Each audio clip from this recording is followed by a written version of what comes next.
Although we've come to the end of the road for Potomac, 'cause we can't let go.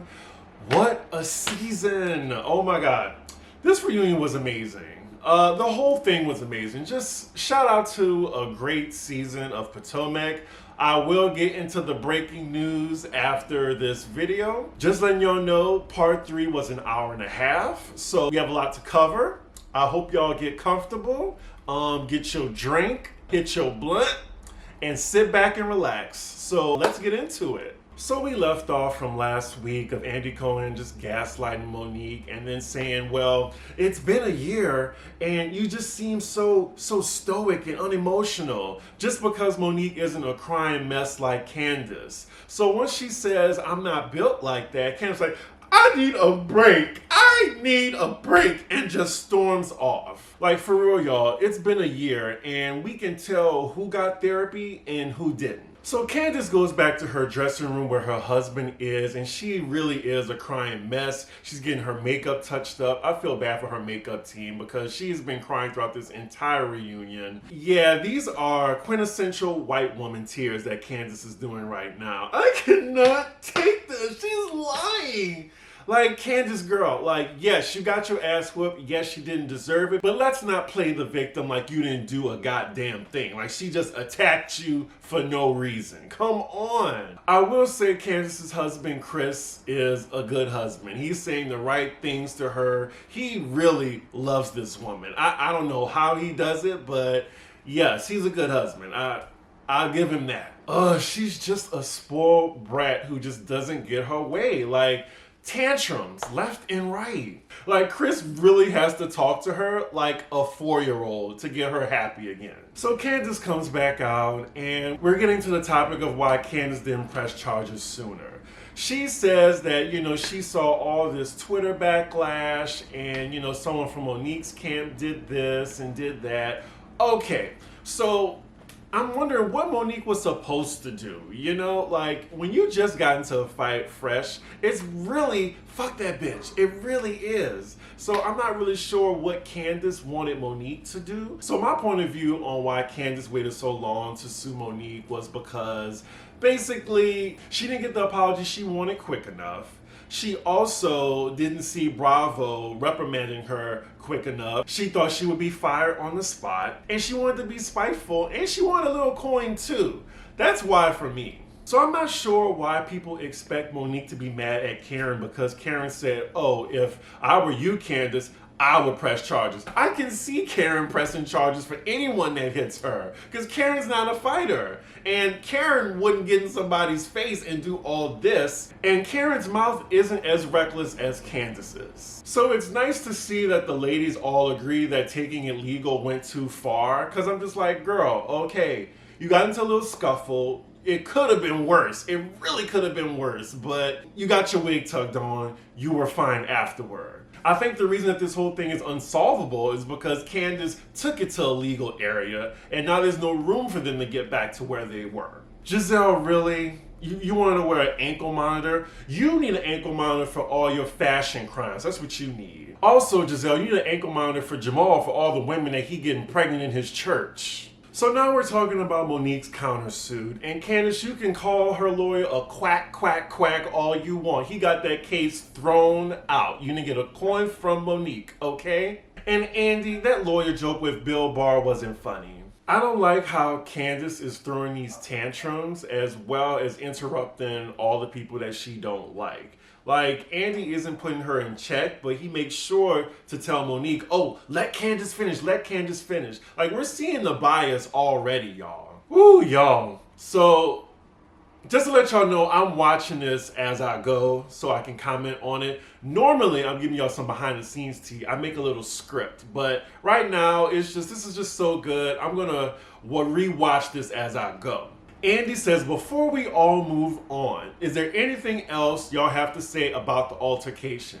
Monique then, she gives her reason why she put her hands on Candace. She says this had nothing to do with you. It had more to do with me and what I was going through.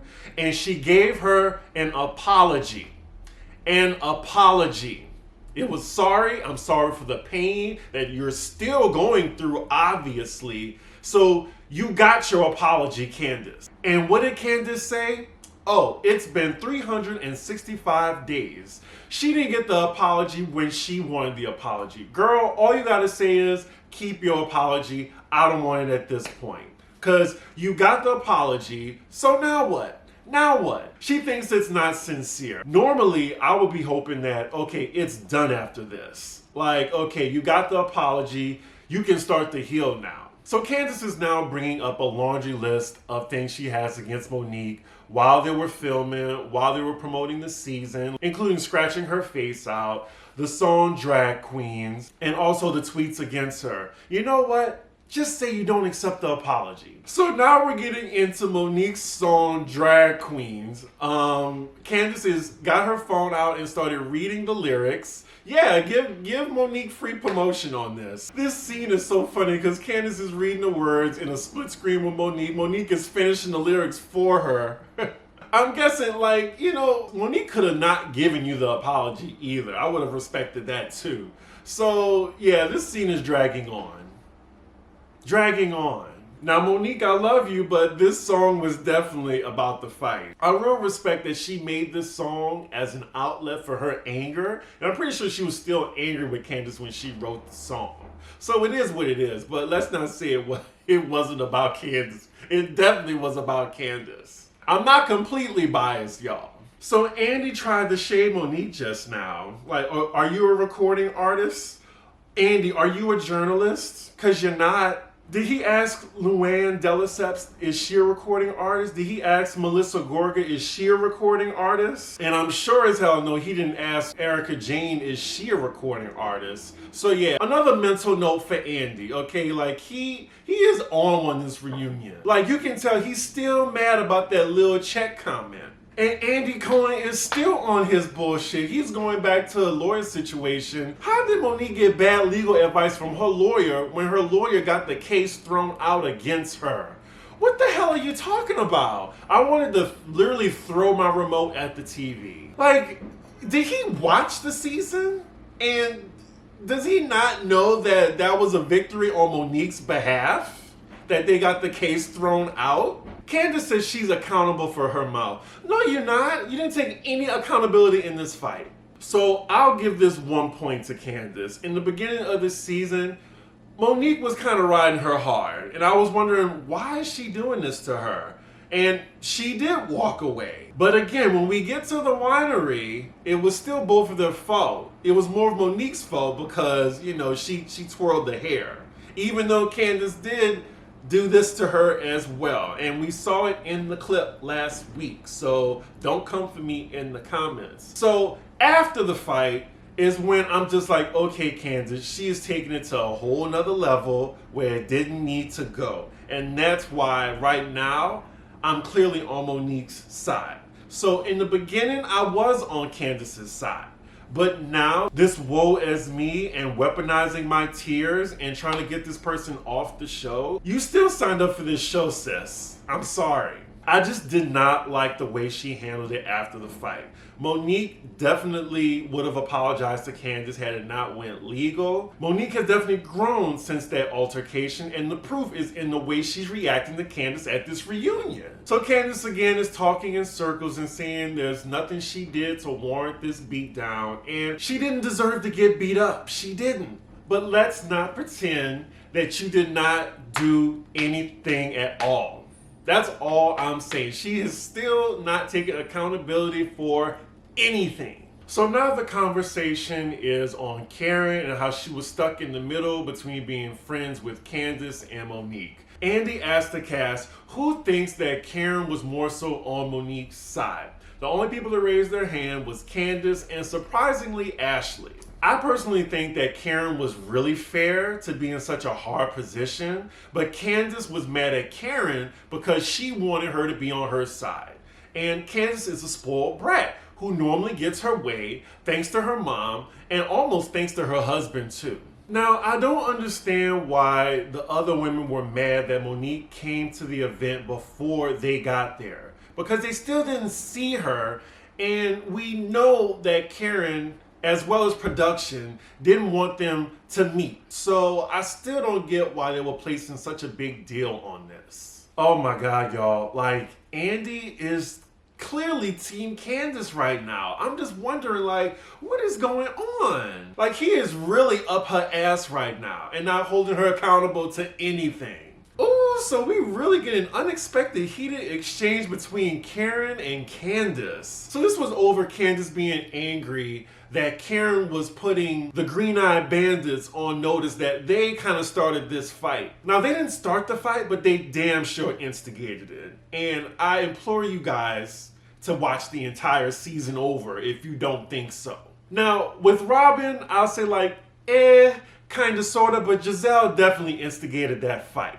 Definitely. But anywho, Candace texts Karen to burn in eternal hell. And I keep hearing eternal hell and I keep laughing at it.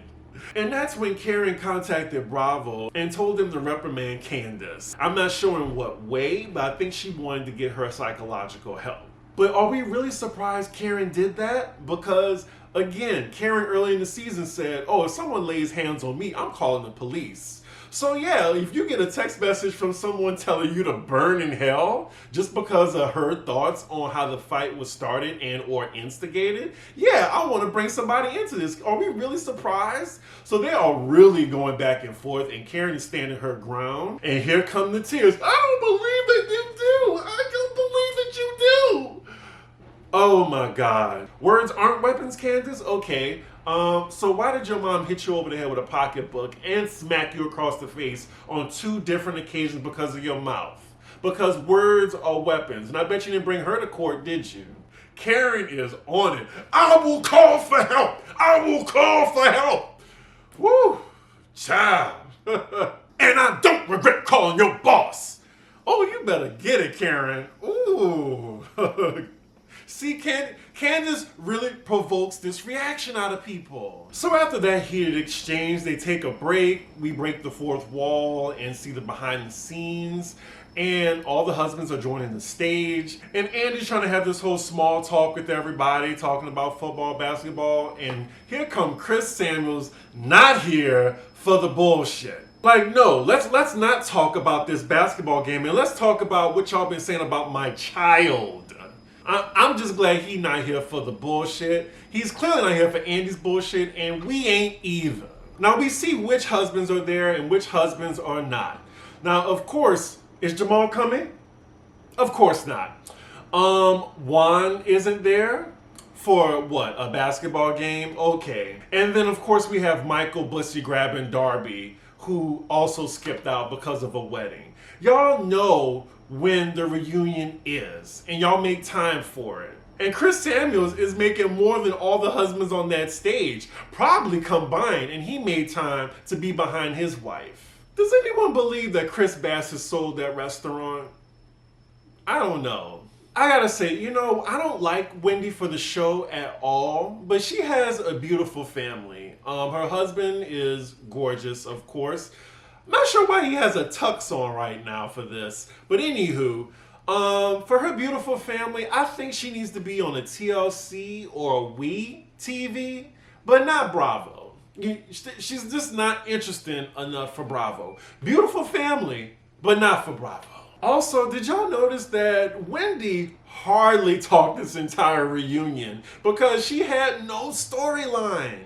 That's why I'm just like, really? Are we really gonna have her back next season? So they're all just having small talk, fun conversation right now. I wanna get more so to the bullshit, so I'm just gonna bypass all this. So now we're on to what Chris Samuels said on Instagram with Monique, how he was saying like, oh, if I was a woman, or if he was Bruce Jenner or Caitlyn Jenner, I can't remember, that he would whip their ass. Okay. Not the best thing for him to say, but he didn't say he was gonna whip their ass. He said, oh, if I was a woman, I would have whipped y'all ass. I don't see how Gizelle took that as a threat, and for her to bring her own bodyguard as well, that's like deep in the shadows behind her. Like, she looks crazy right now with a bodyguard behind her. Do you really think that Chris Samuels is gonna attempt to touch you on national TV with all the other women there and all the other men present? Do you? No, you're just being extra because there's nothing else to you but being extra. So Chris Samuels does apologize, and he said, even though Gizelle, you're the main plotter. Now, this is when they all start to gaslight the Samuels right now, because there was a plot. There was a video of Candace saying that there was a plot and that the other ladies were discussing it to bring it up on the show. So it's really boiling my blood right now. They're just like, we already talked about it. There wasn't no plot. There was. There was. Oh, so this is when Chris Samuels gets up, because Chris Bassett yelled at Monique. Now, at my second viewing, I was wondering, why did Chris get up? But yeah, Chris Bassett definitely yelled at Monique like another man. And so, yeah, you don't be yelling at my wife like that. Who you think you is? And Monique was like, who are you talking to? Who is you talking to? So I get why Chris Samuels got up, but it is a problem when Chris Samuels get up. So he needs to sit down. He needs to sit down. And here goes Gizelle. He's standing up. He's standing up. What is your bodyguard gonna do? Your bodyguard is smaller than Chris Samuels. Like, please, let's not. They're gaslighting him again. They're gaslighting that, oh, this aggressive black man is getting up. Let's get scared. Oh my God. Like, this is the point where I was just like, you know what? I'm getting angrier and angrier. We're 50 minutes in now, people. We still got a whole 40 minutes to go. Just letting you know. So, buckle up. Also, what Chris Bassett was saying, like, oh yeah, but you support these bloggers that come for my kids. I'm like, wait, what are you talking about right now, sir? No, you're not a main focus on this show. You're a non-motherfucking factor. Your wife, unfortunately, is a factor on the show. So no one is talking about your kids. I was wondering, what does that have to do with it? Like, we know those illegitimate bastard children are yours. What had happened was these women were plotting to say that Chris Samuels' kid wasn't his. And he has every right to be angry about that. I do not understand why they gaslighting them. So, amidst the little chaos when Chris Samuels is standing up, Chris Bassett clarifies, I was talking to you, Chris. I wasn't talking to your wife. Even though, don't get loud like that with nobody. I'm telling, like, here's the thing, don't do that to certain people. You just can't. Candace, now here's the difference. Like, Candace is now addressing Chris Samuels about the plot. That did happen. So the difference between Candace hearing rumors about, you know, all the other women as opposed to like Monique's situation, it wasn't hearsay. They were actually bringing it on the show to weaponize this information against Monique. That is the difference. So let me give y'all context on other franchises. Remember way back when Phaedra was a part of Housewives and she was new, and then she tried to get behind the scenes to film with Nini's old family members to talk shit about her. Now, let's talk about something recent. Beverly Hills, something that happened off camera that they brought onto the show with Brandy sleeping with Denise Richards. That was not on the show, but they show as hell brought it to life. So what is the difference between this, Andy? And we'll get into him later. Andy. Oh my God. So here goes the scene. It was never brought up on the show. Gizelle brought it up 3 times in her confessionals, you bozo. Oh, I can't call him the word I want to, but oh my God. Like, are we not watching the same channel? Gizelle brought up that she was sleeping with her trainer, regardless whether she said it was a baby or not. It was on the show. I'm not about to go back and look at 3 other episodes to see. I know that Gizelle brought it up on the confessional, or else we wouldn't have been talking about it. So now Gizelle is silent when Chris Samuels asks everybody in the room who brought up the rumor on the show. And Gizelle is quiet. Quiet as a church mouse in her dog ex-husband church. All right, so we have some unseen footage thanks to the producers. First clip is Chris Samuels telling Gizelle in their house that, oh, don't my baby look like me? And she agrees. Okay, fine. And Chris knew what he was doing because he heard the rumors that she said. So that's why he wanted her on camera to say, oh yeah, that does look like my baby, don't it? Oh, and look at what we have here. The second unseen clip footage of Gizelle talking about it on camera to Robin. It just wasn't shown on the show. This was 8 days later after that other unseen footage. So she did talk about on the show. So that means she talked about it 4 times. 4 times. Why is this big motherfucker here? Because he is supporting his wife. Where's the man that's supporting you? No, he's not there because he don't give a damn about you and you still look like a clown that can't dress. And right, Andy, what if someone says something about your baby, Andy? So now we take a break and we're on RHOP's footage. And we know the only footage there is her storyline with Juan that's been going on since season 1. So Robin is saying, yes, I got engaged and we're gonna be moving out our apartment that we rent. We're gonna be getting a house, not in Potomac, but she said we're gonna be getting a house, but it's gonna be built during the ground up. And it should be done in spring, September, summer. And Andy ain't slick. He talking about her embezzlement hats and like, is that contributing to the house? Okay, girl, okay. We know that's probably making like what? We probably make the same on Pop Rose than as she does on her embezzlement hats. Y'all, Robin's hair is still distracting. I know we're 3 parts in. I got about 25 more minutes to go in this episode, but it really is truly horrible. And I can't even imagine what it looks like in person. So we get to a little drama that, you know, how Robin excluded Karen out of the photos. And then, you know, Karen didn't really care.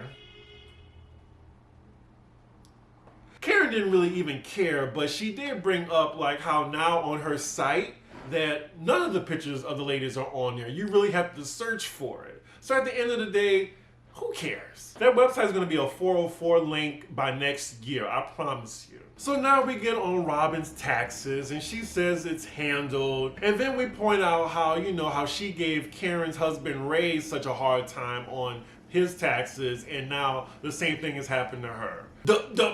Yeah, Robin, you tried to find out how Karen didn't know about the tax debt that they were in. How you didn't know that you were $90,000 in debt? Exactly. Yeah. Like, move on to somebody else more interesting and that actually has money to be on this show. So now we're on the topic of what Michael thought he knew, why Juan wouldn't propose to Robin or whatever. And there really wasn't anything, but I do think behind the scenes that Juan and Michael have a friendship. They really do. I think so. Because Michael can't just be jumping up all this in his head like, oh, we're gonna go to Vegas together, Mike. We're gonna go to Vegas together and get all sloshed. And maybe I can suck your dick. So Messy Andy then asks Chris Samuels what he thinks of Juan proposing to Robin. And he just gives an honest answer like, yeah, I'm happy for him, but, you know, I'm still feeling some type of way about these hoes trying to talk about the paternity of my child. So I think it's disgusting, and I'm gonna leave whatever this is alone. So then that's where Robin is just like, sir, I didn't have anything to do with the plot against your child. And she's lying. She's lying. And then now she goes, I am so glad Juan Dixon isn't here. I am so glad Juan Dixon isn't here. How many times are you going to say it? Is it like Beetlejuice, Beetlejuice, Beetlejuice? And he's going to appear? Because he's not behind you. He's not. And what is Juan going to do? What you going to do? Like Sheree said, what is Juan Dixon going to do? Juan ain't going to do nothing. Nothing. That's what I'm wondering. Why did she say this? I'm thinking maybe production edited something out because this whole reaction, I'm so glad Juan Dixon isn't here. I don't get it. Andy, shut up. I don't want to hear anything else from you. I don't think you should even do the Black Housewives reunion anymore. Get that girl who did Love and Hip Hop, the one who Jocelyn had to check. I don't know. Get her to do the Black women reunions because clearly you don't know what you're doing and you're problematic and you're gaslighting the Samuels. I'm tired of you, Andy. Fuck you. Oh, check her, Monique. You ain't talking to my husband. That's why you ain't got a man behind you now. Oh my God. This needs to end, y'all. I'm just getting angry just watching this. Oh, girl, Candace, you still didn't learn anything? How is Monique trying to provoke Gizelle right now? What? Now, I'm so glad that Monique has grown these 365 days. Candace keeps bringing up because clearly Candace didn't learn anything in those 365 days. Chris Samuels then says he's going to take a break and walks off stage. And I appreciate that because they are really trying to gaslight him into thinking like, oh, he's the one being the aggressor in this situation. He's trying to gaslight him into thinking like, oh, this is just all in his head. That they aren't talking about his wife cheating on him and having a baby for that person. So now we're back to Robin's boring ass reel. So yeah, okay, here we go. So Andy asked Karen, like, what did you mean at the hair launch when you were saying about Juan when he gets drunk? And Karen answers, well, I talked to my husband today and, we've torn each other's families down enough, so I'm not even going to bring that up. But I will say, keep my husband's name out your mouth. I want to know what Juan said when he was drunk. I love that little subtle warning by Karen though. Like, yeah, just as long as you keep Ray's name out your mouth, then yeah, I have nothing else to say on it. It really sucks that Michael isn't there and Ashley really has to defend his creepy ass actions and behavior. But yeah, they're on the topic of the fight. Well, I shouldn't say fight, but just shoving match between Michael and Chris. And Ashley is like sitting calm. And then you have Candace again with that mouth. Your husband is creepy, is disgusting. And again, Ashley is calm about it. Maybe because she's 6 months pregnant. But yeah, y'all keep seeing how Candace is throughout this reunion. She hasn't learned a goddamn thing. And Chris brings up a good point. Even though Candace and Ashley have been going back and forth, Chris has never gotten involved or went to Ashley's face whatsoever. Michael, he continues to go to the other ladies, have a problem with his wife. I get maybe his intentions are good, but it's still never a good idea to involve yourself in Housewives mess. And Chris Bassett has definitely done a good job of that. So he brings up a good point, and it's fair. Ooh, I didn't know this, T. Chris Samuels almost beat the shit out of Michael Darby? I mean, I can totally see it, and I thought that was really reckless that Ashley, implied that she was driving drunk, because that definitely could have messed up Monique. But yeah, I can totally see that happening. I'm glad that they gotten over it, though. And again, y'all know that I was for Chris Bassett in that whole Michael situation. He should have beat his ass. He should have. So now we're talking about the whole scene between Ashley and her husband, like how he just got all wild and belligerent. She cursed him out and they left separately, and then the next day they went to the Bahamas like nothing happened. She's on her Kellyanne Conway again, explaining it or whatever, breaking it down. I can't wait till she divorced this man, get the checks every month for the 2 kids, get a real man that won't embarrass her like, Jamal embarrasses Gizelle. But anywho, so the question is given to both Chris's, do you think there's any reconciliation between your wives? Is your relationship messed up? I mean, of course the fight affected their relationship. You gotta stand in your wife's corner. You just can't just be friends with him now. Chris Samuels says, he wished they could work it out, but if not, I mean, it is what it is. We all know they will never be friends again. Ever. You took them to court, for God's sakes. And Candace's husband's like, she's not the same anymore after this altercation. Like, you know what? If she went through that much trauma and detriment, she just doesn't need to be on the show anymore. Point blank, period. But yeah, we all know that Monique and Candace will never be friends again. Ever. So Amy asked the husband, is there anything else you need to say before you leave the stage? And then Ray says to Robin, oh, well, you gotta let me know when your wedding is because I want to do my vow renewal for our 25th anniversary. It looks like Karen didn't know about that, given her response to this. So it looks like next season they're going to do their 25th anniversary vow renewal, which is nice. And if Robin makes it to the show in season 6, she's going to do her wedding again. Whatever. So then Chris Samuels has his last words to say. And of course, you have that little mouse over at Candace saying, oh, Lord. But yeah, he wants to tell his wife that he loves her, he always has her back, no matter what these women tell her. And I thought it was sweet. I didn't think it was fake. Gizelle under her breath is saying, oh Lord, fake tears, get him out of here or whatever. Okay, girl, okay, just because you don't have no man that love you. Green eyes, jealousy.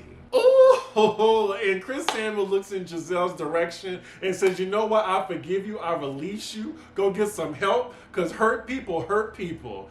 Ooh, yes, Chris, yes, leave it on that. Hurt people hurt people. Yes, Gizelle, you need help. go get some help, go get a stylist, and go get a man who won't embarrass you as much as your fashions do.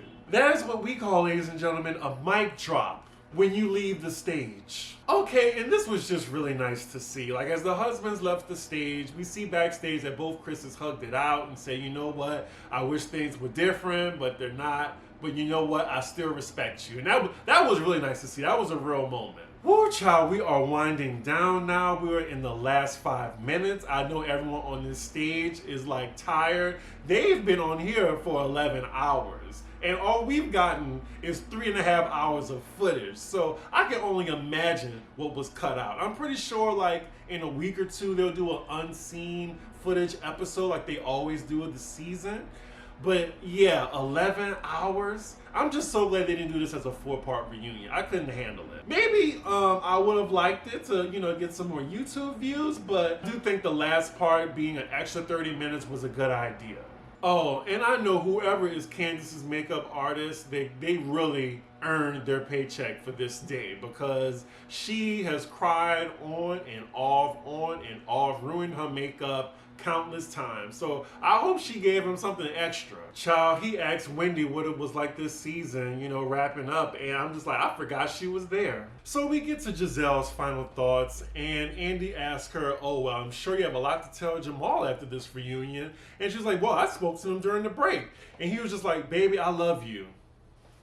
Okay, girl. Okay. All right. You continue with this fake storyline so you can be on season 6, okay? You already got what you wanted, which I will tell y'all about after I finish this review, but yeah, let's move on. Monique says she got closure, she got resolution, and most importantly, which we all saw, she experienced growth through this entire season, which I can totally see it. If y'all can't, then that just means y'all before Gizelle or Candace. Here we go with Candace. Even as Andy asking her final thoughts, she got the tears like just coming.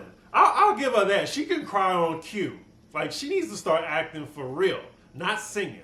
Blah, blah, blah. Hurt. I'm carrying the weight of the world on my shoulders. Sisterhood. Okay, girl. Okay. Moving on. So I appreciate Karen's final words. I thought that was, really appropriate. She even bigged up Gizelle, even though Gizelle didn't receive it. And she was like, we told her to go around the room. Gizelle will never change. We know that. She will not experience any type of growth from this show. She'll never grow from her fashions, and she'll never grow from being embarrassed by a man. But anywho, I appreciate Karen's final thoughts. Like, she bigged up everybody on the cast, and I think she knows that this season was a good season. The best season of this franchise. So after all that, I do think they ended it perfectly, even annoying ass Andy, that they all went around and started slithering their way out. Like the whole... like, I got a good laugh, and I was just like, you know what? That was the best reunion I've seen in a long time. This was like Atlanta season 4, season 6 level of greatness. So yeah, I really enjoyed this reunion. Thank you, ladies. Even if I don't like y'all really did entertain me. And I'm sad to see it go, but yeah, I'm looking forward to Marry the Medicine, because I'm not looking forward to Atlanta at all. I'm looking forward to the Real Housewives of Beverly Hills. Jersey might be coming up in January, but anywho, let's get into the topic that everyone found out after the reunion aired. And not Monique's drag queen video, but Monique's announcement on her Instagram that she will no longer be a part of the Real Housewives of Potomac. And oh man, I was holding out and just thinking, like, how could this work with them all coming back? And Monique made it easier for them. And I think it was a boss move, like for her to say, you know what? I don't need the little check. I came on here, and you know what? I could probably come back. And she didn't diss the network. She didn't diss Andy. She let us do that for her. But yeah, like I was saying, I thought it was a boss move. Like, Bethany Frankel, she left on her own terms. Lisa Vanderpump left on her own terms. So why can't a black housewife leave on her own terms too? And it's just sad because, you have someone that actually has the coin. You have someone that actually lives in Potomac. And you have someone that's actually a housewife and married, leaving the show. which hurts his credibility a lot. So I know Bravo execs are scrambling trying to find who can they replace her with. I really do think maybe she just needs a season or two break. She can always come back. Monique, I will miss you on the show. I do hope that certain other individuals don't come back, but I know Gizelle and Candace are going to be like, what the hell we going to do now? Because you can't talk about Monique. Oh, and one more thing. I forgot to mention that with the reunion and the binder, all we got to see is maybe one thing about it. I know in that 11 hours, Monique brought out that binder. So, Monique, sis, please let us know what was in the binder. Let us see every page of the binder. Put it on eBay or something. Sell the copies. I want to know what was in that binder. Seriously. Woo! I gotta start editing this. It is 1:45 now. I'm sure it's gonna take me maybe 3 hours to do this on my own. Anywho, yeah, like, comment, and subscribe. Follow me on Cdiggi1. I will try my best to get this out before 9 p.m. So yeah, with that, yeah, I will see y'all soon. Bye.